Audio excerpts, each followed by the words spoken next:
जय हिंद दोस्तों। दोस्तों, दुनिया के अंदर संकट लगातार बढ़ते जा रहे हैं और इसमें कोई दो राय नहीं कि आने वाला समय दुनिया के लिए बहुत मुश्किलों भरा है।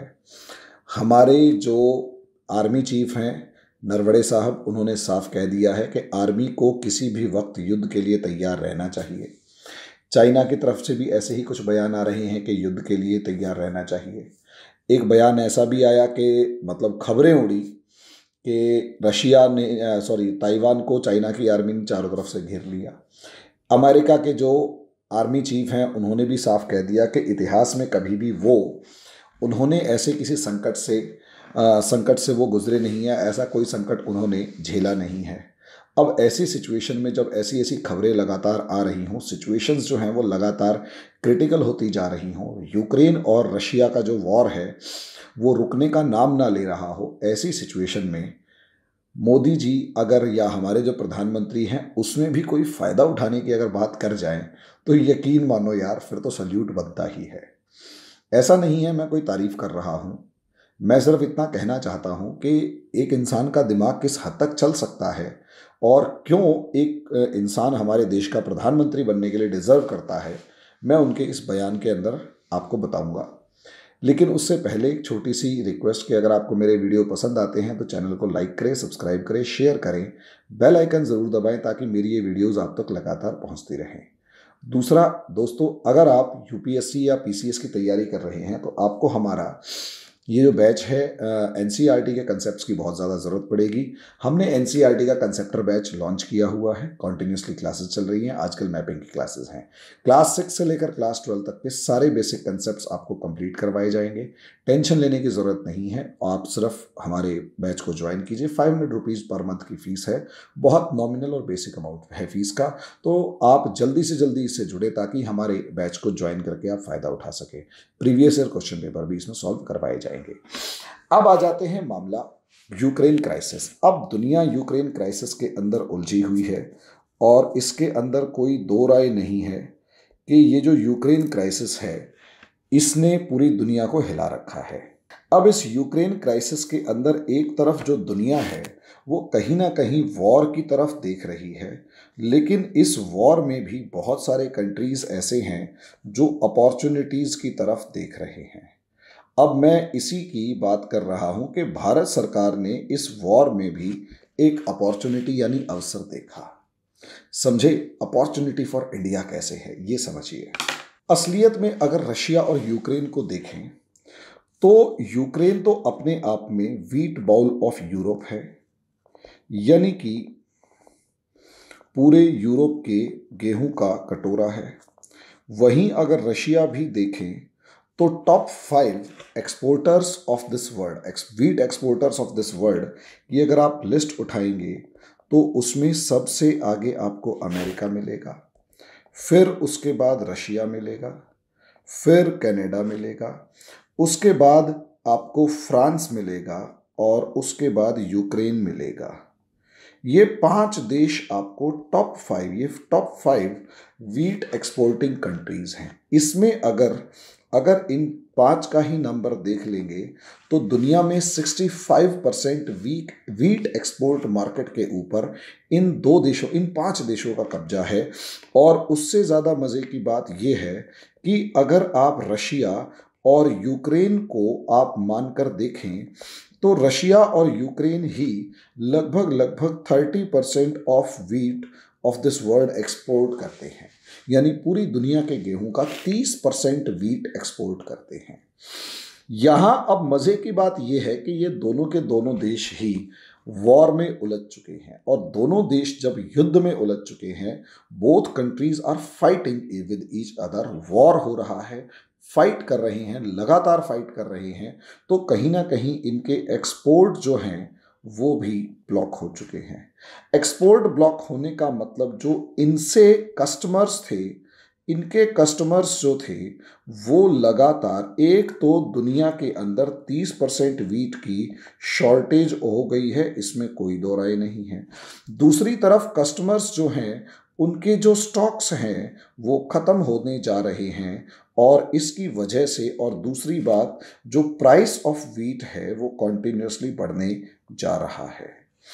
दुनिया पेट्रोल के बिना रहे ना रहे, गेहूं के बिना नहीं रह सकती, ये सबसे बड़ी सिचुएशन है। ऐसे में अगर आप यहाँ पर देखेंगे कि रशिया के जो इंपोर्टर्स हैं, उसमें एक इंपोर्टर है टर्की, दूसरा इंपोर्टर है इजिप्ट, और तीसरा इंपोर्टर जो सबसे इंपॉर्टेंट आ रहा है वो है बांग्लादेश। ये असलियत में 3 देश हैं जो रशिया का गेहूं खरीदते हैं, और यही 3 देश 50% ऑफ रशियाज व्हीट जो है वो खरीदते हैं। वहीं अगर यूक्रेन के कस्टमर्स को देखा जाए तो भी आपको समझ में आएगा कि अप्रॉक्सीमेट जो मेन कंट्रीज हैं जो यूक्रेन के गेहूं को खरीद रही हैं, वो आपको एक तरफ मिलेगा इजिप्ट, दूसरी तरफ मिलेगा इसमें इंडोनेशिया, तीसरी तरफ मिलेगा फिलीपींस, चौथी तरफ मिलेगा टर्की, और पांचवी तरफ मिलेगा ट्यूनीशिया। अब यहां आप देखिए, यहां इंडिया के लिए अपॉर्चुनिटी क्या है। देखिए, अगर इंडिया इन कंट्रीज को व्हीट एक्सपोर्ट करता है तो सवाल आप ये समझ लीजिए, क्या इंडिया दुनिया के देशों को व्हीट एक्सपोर्ट करता है? तो इंडिया कोई खास व्हीट एक्सपोर्टर नहीं है, जबकि इसमें देखा जाए कि दुनिया का सबसे ज़्यादा व्हीट प्रोड्यूसर जो है वो चाइना है सबसे बड़ा, और दूसरा बड़ा व्हीट प्रोड्यूसर जो है वो इंडिया है। चाइना जो है वो भी व्हीट एक्सपोर्ट बहुत ज़्यादा नहीं कर पाता या उसकी डिमांड ज़्यादा नहीं है, लेकिन इंडिया भी अपना बहुत ज़्यादा व्हीट एक्सपोर्ट नहीं करता। क्यों? क्योंकि अगर आप डाटा देखेंगे तो 400 से लेकर 450 लाख टन जो व्हीट है वो असलियत में प्रोड्यूस होता है पर एनम इंडिया में। इसमें अप्रॉक्सीमेट 100 से लेकर 150 टन जो है व्हीट जो है, लाख टन्स, टन नहीं लाख टन्स, समझो इंडिया भाई बहुत बड़ा देश है यार, लाख टन्स जो व्हीट है वो आपको ओपन मार्केट में चला जाता है, और इसी ओपन मार्केट का जो व्हीट है वो कहीं ना कहीं थोड़ा बहुत ही सही लेकिन एक्सपोर्ट होता है। वहीं दूसरी तरफ अगर आप देखेंगे तो अप्रॉक्सीमेट 300 लाख टन्स का जो व्हीट है वो हमारी यहाँ FCI food corporation of India जो है वो खरीदती है, और इस 300 टन में से लगभग 200 से लेकर 220 टन जो लाख टन जो गेहूं है वो हमारी जो गवर्नमेंट है वो पब्लिक डिस्ट्रीब्यूशन सिस्टम से लेकर दूसरी गवर्नमेंट स्कीम्स में डिस्ट्रीब्यूट कर देती है। वहीं अगर आप देखेंगे तो 70 से लेकर 80 टन के करीब जो 80 लाख टन के करीब जो गेहूं है वो इंडियन गवर्नमेंट जो है वो फिलैंथ्रोपी के अंदर दुनिया के दूसरे देशों को बांट देती है। अभी आपने सुना होगा 5000 ट्रक गेहूं अफगानिस्तान पहुंचे, अब 5000 ट्रक गेहूं और अफगानिस्तान भेजे जा रहे हैं।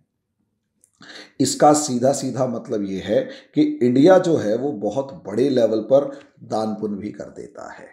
अब यहां समझिए, यहां पर फिर भी यानी देखा जाए कि 70 से 80 लाख टन यानी जितना आप अपने देश के लोगों को खाने के लिए देते हैं, बांटते हैं, उसका लगभग 50%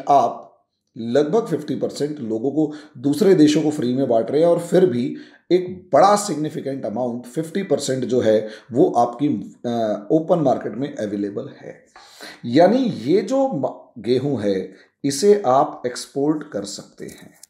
अब अगर आप ये देखिए, अगर आप एक्सपोर्ट करेंगे तो आपके पास फॉरेन रिजर्व आएगा, जिससे कि फॉरेन करेंसी आएगी, और फॉरेन करेंसी जो है वो किसी भी देश के लिए बहुत ज़्यादा ज़रूरी होती ही है।